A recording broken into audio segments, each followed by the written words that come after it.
Well, some new questions this morning about whether President Obama's defense secretary pick is signaling a return to a troubling time in U.S. history.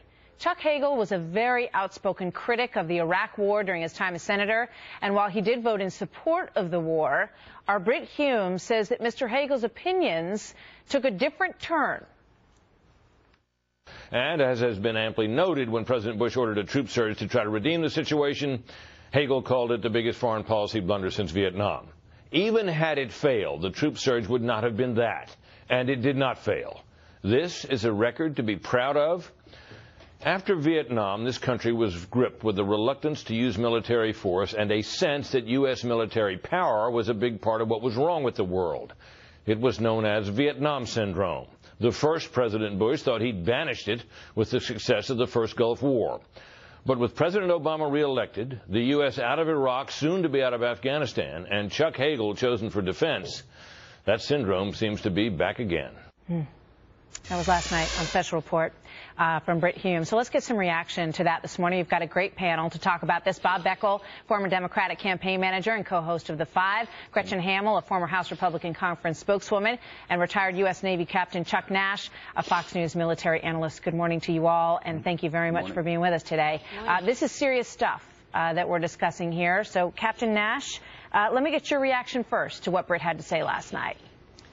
Well, I think he may have put his finger on something, and that is he's captured the overall war weariness and reluctance in the American population that happened after Vietnam.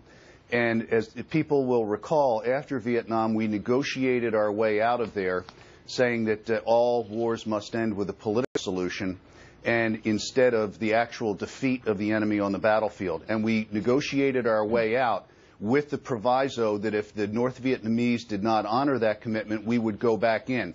That was clearly not the intent, and when the North Vietnamese did go back in, we did not honor that, and South Vietnam fell. The boat people, Cambodia, the whole thing happened. So, you know, I think we have to be careful looking at the previous record and the execution of policy going forward, because we've telegraphed too much already. You could make the case that we're setting ourselves up and arguing from a position of weakness. You know, Bob, it's interesting because I feel like in many ways this discussion about Hagel has gotten mired in sort of comments he made here and there. But when you really boil it down, the big picture discussion that needs to come forward, I think, about this is whether or not Chuck Hagel is somebody who believes that Iran poses a serious threat to the security and the stability of the world and what needs to be done about that, and whether al-Qaeda is shrinking or is rising in the Middle East. Those are the two central questions, I think, that most people would want to know from this contender for Defense Department head. Well, first of all, let me just say, here's a guy who had two Purple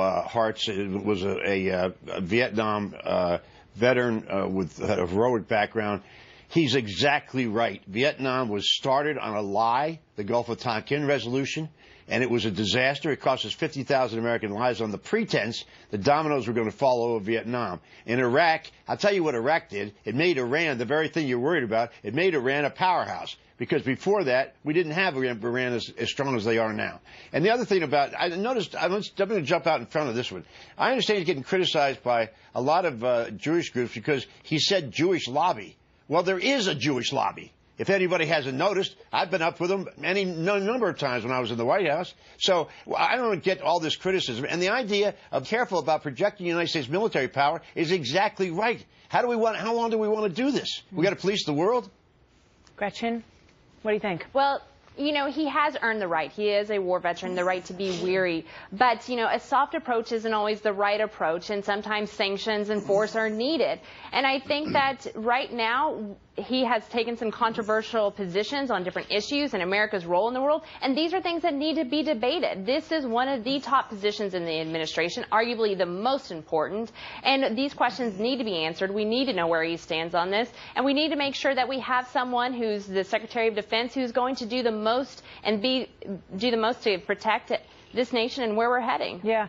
You know, it's interesting, Captain Nash, if you have John Kerry, also a Vietnam veteran, and Chuck Hagel as the head of defense, you know, that to me represents a team. You know, you've got two people long on the Washington stage, both very respected Vietnam veterans, but who may have, you know, a more sort of isolationist view in some ways of the world, certainly than the previous administration did in terms of our involvement in Iraq and Afghanistan, both things that in hindsight both men have said were a mistake.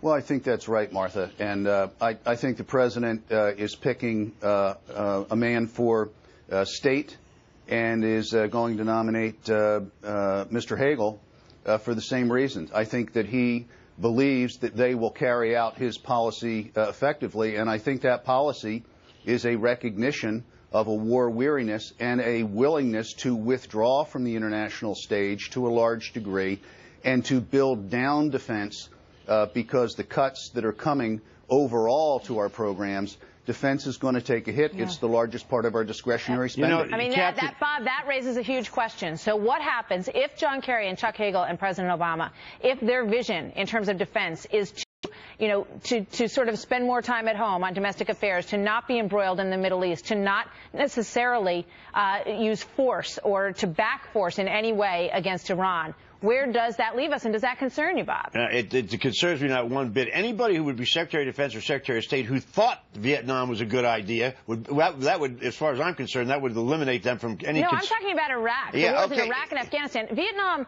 you know, I mean, with all due respect and an understanding of that very difficult period in our history, we live in a very different world now. The threats are very different That's now. exactly right. But one of the reasons that Iran has gotten as strong as it's gotten is because we took their major opponent, Iraq, away from them when we invaded Iraq.